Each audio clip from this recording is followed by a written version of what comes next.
नमस्कार, जी बिजनेस पर आपका स्वागत है। आप देख रहे हैं पावर ब्रेकफास्ट। आपके साथ मैं हूं मानसी दवे और जी बिजनेस के तमाम दर्शकों को जी बिजनेस की पूरी टीम की तरफ से जन्माष्टमी की ढेरों शुभकामनाएं। हमारी यही कामना है कि आपकी जिंदगी में खुशहाली यूं ही बरकरार रहे। चलिए आगे बढ़ते हैं और सोमवार की शुरुआत करते हैं। हफ्ते के पहले कारोबारी सत्र विदेशी बाजार के संकेत सबसे पहले आपके सामने रखेंगे। उसके ठीक बाद आपके लिए स्ट्रैटेजी और साथ ही खबरों वाले शेयर्स, सब कुछ दमदार एक्शन के लिए बिल्कुल तैयार हो जाइए, क्योंकि संकेत काफी दमदार आते हुए दिख रहे हैं। आसार ये भी है कि भारतीय बाजार में नए रिकॉर्ड्स पूरी तरह बनने के लिए तैयार है, क्योंकि एशियाई बाजार की शुरुआत आप देखिए कितनी दमदार होती हुई दिख रही है। विदेशी बाजार के संकेत कितने अच्छे दिख रहे हैं। 16,819 के स्तर पर एसजीएक्स निफ्टी करीब 100 अंकों की बढ़त दिखाते हुए वहीं आप देखेंगे यहाँ पर डाउ फ्यूचर्स में फिलहाल हम देख रहे हैं 35,398 के स्तर पर कामकाज है। हांगकांग के बाजार भी आप देखिए, साथ ही अमेरिकी बाजार फेड चेयरमैन के बयान के बाद यहाँ पर हमने तेजी देखी है और अच्छी खासी तेजी के साथ शुक्रवार के ट्रेडिंग सेशन में अमेरिकी बाजार ने ट्रेड कर दिखाया। डाउ में करीब 240 अंकों की बढ़त दिखी, दिन की ऊंचाई पर क्लोजिंग हमने देखी। साथ ही नैस्डैक में भी अच्छी बढ़त के साथ ट्रेड देखने को मिला। एसएनपी ने नए रिकॉर्ड्स बनाए। डाउ फ्यूचर्स में जो सुस्ती है इसे भी समझते हैं, लेकिन विदेशी बाजार के संकेत विस्तार से क्या कुछ कह रहे हैं, फेड चेयरमैन जेरोम पावेल के संबोधन के बाद क्या कुछ हुआ और इसका इम्पैक्ट विदेशी बाजार पर कैसा पड़ता हुआ दिखा, इसे समझने की कोशिश करते हैं दीपांशु भंडारी से। दीपांशु, गुड मॉर्निंग, बताएं। Good morning Mansi. और बढ़िया संकेत आ रहे हैं और बिल्कुल फेड चेयरमैन के बयान से बाजार काफ़ी खुश हुए हैं। हालांकि उन्होंने कहा है कि टेपर की शुरुआत करने वाले हैं, यानी कि जो स्टिमुलस फेड का है करीब 120 अरब डॉलर पर महीने की जो एसेट खरीदारी कर रहे हैं उसको अब कम करने की शुरुआत करने वाले हैं। उन्होंने ये कहा है कि साल के अंत तक टेपरिंग की शुरुआत हो सकती है। एक गो में सारा स्टिमुलस खत्म नहीं किया जाएगा, चरणों में खत्म किया जाएगा। एग्जैक्टली कब शुरू करेंगे, कितना खत्म करेंगे, इसकी कोई उन्होंने टाइमलाइन नहीं दी है, बट ये जरूर संकेत दिए हैं कि साल के अंत से पहले इसको कम करने की शुरुआत हो जाएगी। हालांकि उन्होंने ये कहा है कि ऐसा नहीं समझे कि जैसे ही हम स्टिमुलस खत्म कर देंगे वैसे ही दरें बढ़ा दी जाएंगी। दरें बढ़ाने में अभी काफी समय लगेगा। इन्फ्लेशन ऑलरेडी उनके 2% के टारगेट के ऊपर है, पर यहां से कोई चिंता नहीं है। इन्फ्लेशन के बजाय इस समय उनका पूरा फोकस आर्थिक स्थिति और रोजगार पर है और वो कह रहे हैं कि जब तक वो रोजगार को देखकर कंफर्टेबल नहीं होंगे तब तक रेट्स नहीं बढ़ाए जाएंगे। और यहां से आप देख रहे हैं कि बाजार काफी खुश हुए हैं। टेपरिंग का अनाउंसमेंट कहीं ना कहीं बाजार ने एक्सपेक्ट कर लिया था कि अब टेपरिंग शुरू होने वाली है। एग्जैक्टली कब होगी ये उन्होंने नहीं बताया, बट साल के अंत तक शुरू हो जाएगी। पर इससे बाजार खुश है कि फिलहाल दरें बढ़ाने में लंबा समय है और एम्प्लॉयमेंट पर ज्यादा फोकस रहेगा, ना कि इन्फ्लेशन पर। और इसलिए हमने देखा कि 240 अंक उछला डाउ फ्राइडे के सेशन में। नैस्डैक और एसएनपी ने लगातार फिर से नया रिकॉर्ड बनाया है। स्मॉल कैप्स में आपने जोरदार खरीदारी देखी है। रसल 2000 1.9% उछला है। वहीं बॉन्ड यील्ड पर वापस दबाव आ गया है और अब गिरकर 1.3% पर है। 11 में से 10 सेक्टर्स पर आपने यूएस में तेजी देखी, जिसमें से एनर्जी, आईटी, ऑटो और ट्रैवल इकोनॉमी से जुड़े स्टॉक्स सबसे आगे थे। कच्चे तेल पर भी नजर रखिए, क्योंकि आज सुबह भी आप देख रहे हैं $73 के ऊपर ब्रेंट ट्रेड कर रहा है। 2% फ्राइडे को भी भागा था और पिछले हफ्ते हमने 10 से 11% का उछाल देखा है। आपको याद होगा उससे पिछले हफ्ते हमने 9 से 10% की गिरावट देखी थी। तो जितना 2 हफ्ते पहले कच्चा तेल गिरा था उससे ज्यादा पिछले हफ्ते रैली कर गया है, बल्कि जून 2020 के बाद सबसे बड़ा वीकली उछाल देखा है। और इसमें कई सारे फैक्टर्स हैं। यूएस के गल्फ ऑफ मेक्सिको में हरिकेन आइडा करके एक तूफान आ रहा है, ऑलरेडी वो हिट करना शुरू हो गया है, जिसकी वजह से वहां की क्षमता को 60% से ज्यादा की से कम कर दिया गया है। तो इससे भी तेल के दामों में उछाल आते हुए दिखा है। चेयरमैन के बयान के बाद सोना भी उछला है, $1820 के करीब है। वहीं डॉलर इंडेक्स पर आप दबाव देख रहे हैं। यह हफ्ता काफी अहम रहने वाला है ग्लोबल मार्केट्स के लिए, क्योंकि एक तो मंथ की शुरुआत है, तो हर ग्लोबल मार्केट से आप भरपूर डेटा आते हुए देखेंगे। पर यूएस का एम्प्लॉयमेंट डेटा आएगा फ्राइडे को, वहां पर सबकी नजर रहेगी, क्योंकि ऐसा माना जा रहा है कि सितंबर एंड की जो फेड पॉलिसी है वो इस एम्प्लॉयमेंट डेटा को बेस करके ही बनाई जाएगी। तो शायद जो स्टिमुलस कम करने के अनाउंसमेंट है वो उस पॉलिसी में आ सकता है। इसके अलावा कंज्यूमर कॉन्फिडेंस डेटा आएगा और 1 सितंबर को ओपेक की बैठक भी है और जो ऑलरेडी उन्होंने प्रोडक्शन बढ़ाने की डील करी है उस पर दोबारा विचार हो सकता है। तो वहां पर भी सबकी नजर बनी रहेगी। बिल्कुल दीपांशु, शुक्रिया विस्तार से विदेशी बाजार के संकेत हमें बताने के लिए। तो हफ्ते की शुरुआत में अब आप जानते हैं विदेशी बाजार से संकेत कितने अहम हैं और कौन से ट्रिगर्स हैं, कौन से इवेंट्स हैं जिस पर हमें नजर रखनी है। फिलहाल दमदार संकेत विदेशी बाजार से आते हुए, लेकिन चलिए अब आगे बढ़ते हैं भारतीय बाजार की तरफ। शुक्रवार के ट्रेडिंग सेशन में संस्थागत निवेशकों ने क्या किया है उसे हम जरा समझते हैं। कैश मार्केट में एफआईआईज की तरफ से करीब 779 करोड़ की बिकवाली देखने को मिली है। तो वायदा बाजार में एफआईआईज ने 2119 करोड़ की खरीदारी की है। वहीं कैश मार्केट में डीआईएस ने 1646 करोड़ की खरीदारी की है। तो क्लियरली हम देख रहे हैं कैश मार्केट में डीआईएस की खरीदारी, वायदा बाजार में एफआईआईज की खरीदारी, एफआईआईज ने कैश मार्केट में बिकवाली दिखाई है। चलिए तमाम संकेत लेकर चलते हैं जी बिजनेस के मैनेजिंग एडिटर अनिल सिंघवी के पास और उनसे जानते हैं आज के लिए भारतीय बाजार पर पहली रणनीति क्या बनाई जाए।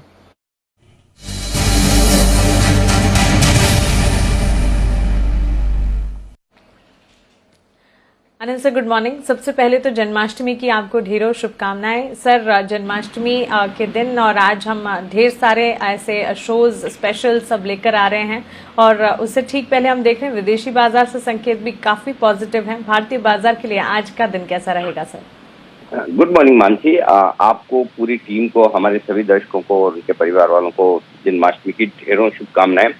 त्योहारों का समय शुरू हो रहा है और बाजार भी बिल्कुल फेस्टिव मूड में है। नए हाईज आज बनाने को तैयार है। दमदार शुरुआत सेंचुरी के आसपास की आप S&P में देख ही रहे हैं और वैसी शुरुआत होगी भी, क्योंकि संकेत जो आते दिख रहे हैं अमेरिकी बाजारों में फेड चेयरमैन के बयानों के बाद वो काफी मजबूती के हैं। कमोडिटीज रिकवर होती हुई दिख रही है, सोना, कच्चा तेल, सब में तेजी बनती हुई दिख रही है। इक्विटी मार्केट भी मजबूती के साथ आगे बढ़ने की संभावना दिखा रहे हैं। जो कुछ अमेरिका में हुआ उसका पूरा असर ग्लोबल मार्केट पर पड़ता हुआ दिखा है, तो हमें भी एक और नया हाई आज बनाने को मिलेगा।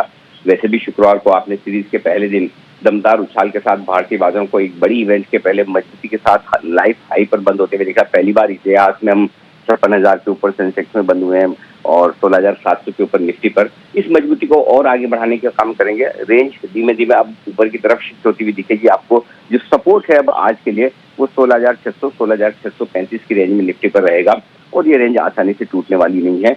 ऊपरी स्तरों पर 16,825 से 16,875 के आसपास जाने की संभावना निफ्टी की बनती है। वैसे लाइफ टाइम हाई पर हैं और ऊपर के लेवल एकदम खुले हुए हैं, तो ये एक ठीक अंदाजा लगाना मुश्किल काम है कि कितना बढ़ सकता है, लेकिन एक बार 16,800 के आसपास हल्की फुल्की रुकावट है, वहां पर खुलेंगे और वहां वक्त बिताने की कोशिश करेंगे।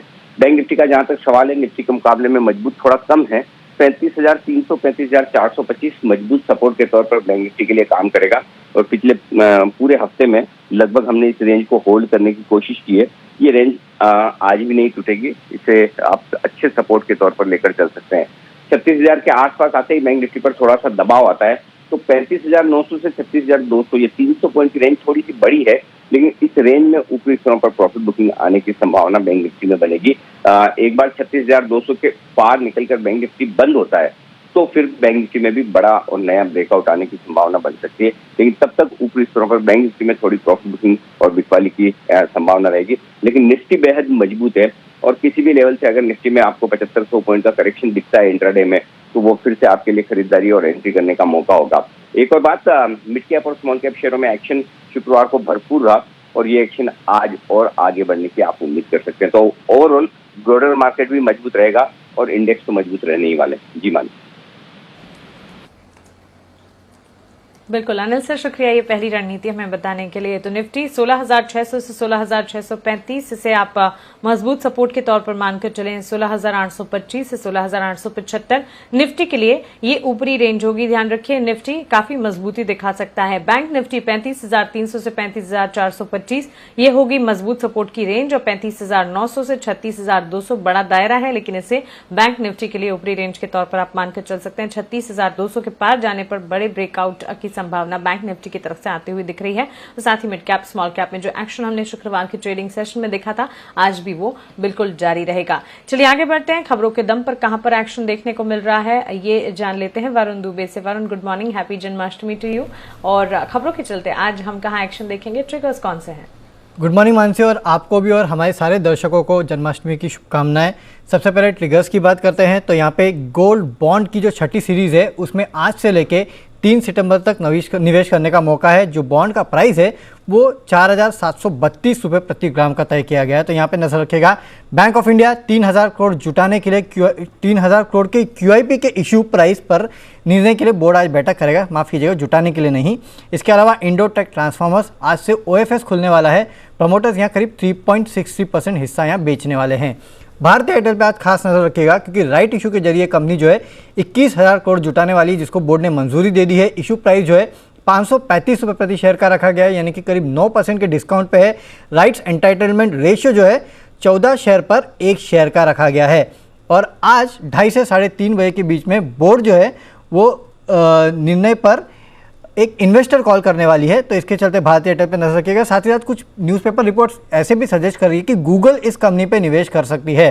तो ये 2 खबरें हैं जिसके चलते भारतीय एयरटेल आपके रडार पे होना चाहिए। वेदांता 1 सितंबर को FY22 के पहले इंटरिम डिविडेंड जो है उस पर बोर्ड की बैठक है। रिकॉर्ड डेट 9 सितंबर का रखा गया है। इसके चलते वेदांता आज काफ़ी फोकस में रहने वाला है। Nazara tech open play technologies private limited में ये कंपनी जो है 186.41 करोड़ में पूरा हिस्सा खरीदने वाली है। काफ़ी सारे चरणों में हिस्सा खरीदा जाएगा। Q1 FY22 में पहले चरण में करीब 23% हिस्सा जो है करीब 43 करोड़ में कंपनी खरीदने वाली है।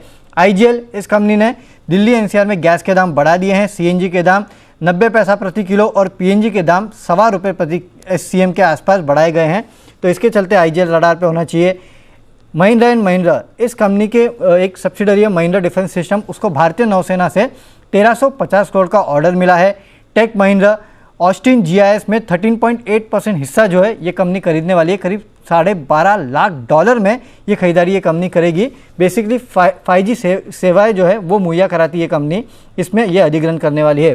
बर्गर किंग इंडोनेशिया में 85% हिस्सा खरीदने के लिए F&B एशिया के साथ इस कंपनी की बातचीत जारी है।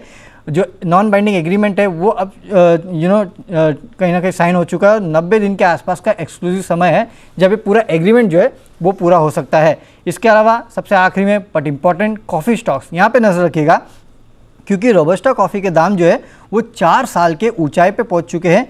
अरेबिका कॉफ़ी के दाम जो है उसमें भी अच्छा खासा उछाल देखने मिला है। ब्राज़ील में उत्पादन और वियतनाम में सप्लाई की परेशानी के चलते ये जो दाम है वो लगातार बढ़ते जा रहे हैं। तो कॉफ़ी स्टॉक्स आपके रडार पे होने चाहिए।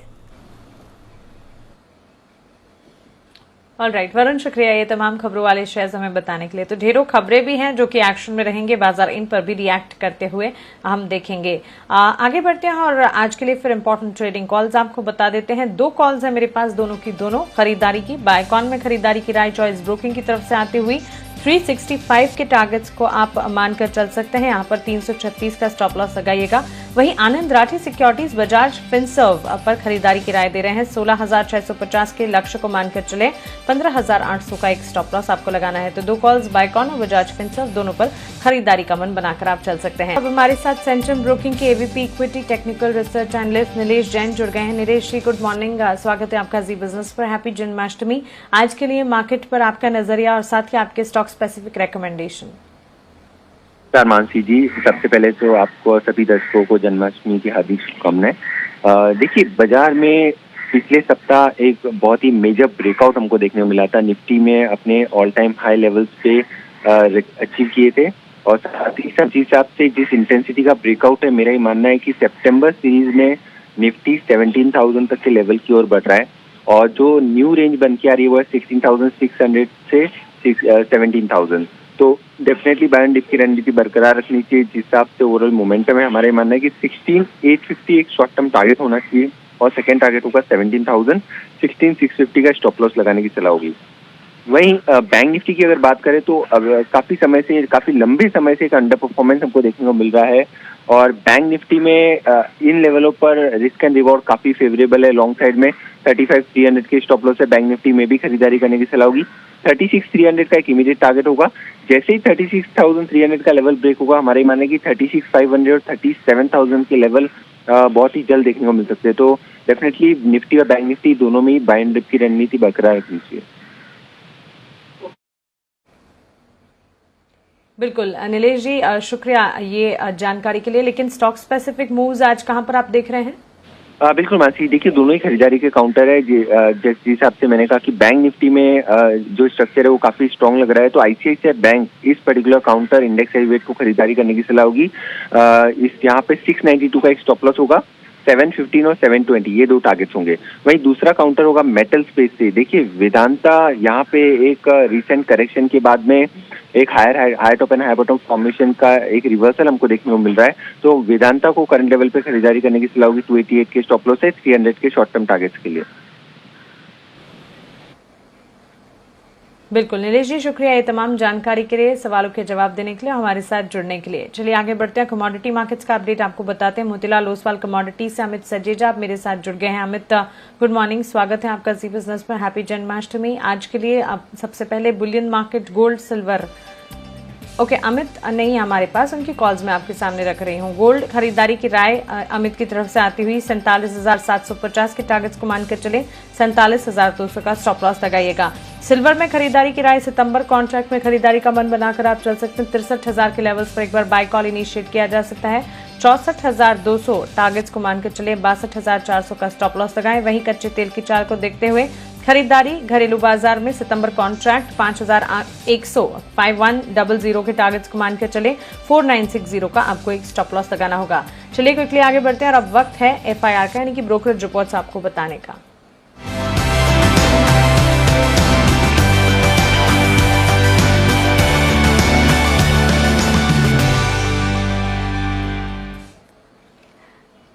आशीष चतुर्वेदी मेरे साथ जुड़ गए हैं। Ashish good morning, happy Janmashtami. आज ब्रोकरेज रिपोर्ट्स कौन से हमारे पास? Good morning Mansi, wish you the same. सबसे पहले देखिए भारतीय एयरटेल आज पूरे दिन जो है फोकस में रहेगा। यहाँ पर जेफरीज की तरफ से रिपोर्ट आई है, खरीदारी किराए को बरकरार रखा है 685 रुपए के लिए, करीब 590 के आसपास की जो है शुक्रवार की क्लोजिंग है।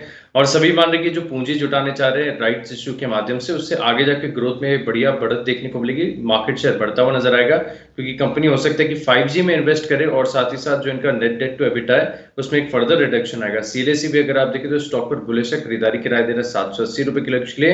वहीं यूबीएस अगर आप देखें तो खरीदारी किराया दे रहा है, ब्रोकरेज हाउस में सबसे कम लक्ष्य इन्होंने ही दिया 655 रुपए का।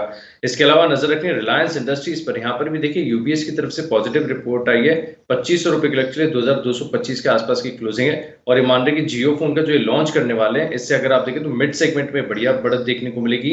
सीमेंट कंपनीज पर नजर रखें, अल्ट्राटेक पर आउट परफॉर्म की रेटिंग दी है मैक्वारी ने 8,542 रुपए के लक्ष्य के लिए, और एसीसी पर भी देखिए आउट परफॉर्म की रेटिंग दे रहे 2,514 रुपए के लक्ष्य के लिए। बिल्कुल आशीष, शुक्रिया ये ब्रोकरेज रिपोर्ट्स हमें बताने के लिए। चलिए इसी के साथ पावर ब्रेकफास्ट को हम यही समेट रहे हैं।